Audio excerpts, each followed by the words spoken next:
Select is your data transformer. It takes each item in a collection and converts it to something else, whether that's a different type, different shape, or different values.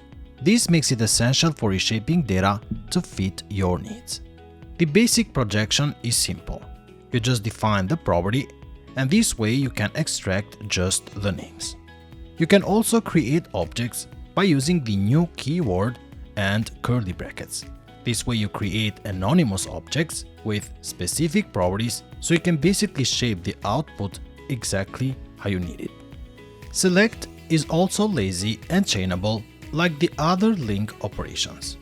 Use it to extract properties, change types, create DTOs for your API responses, or any scenario where you need a different data shape from your source. It's one of the most frequently used LINQ operations for a good reason.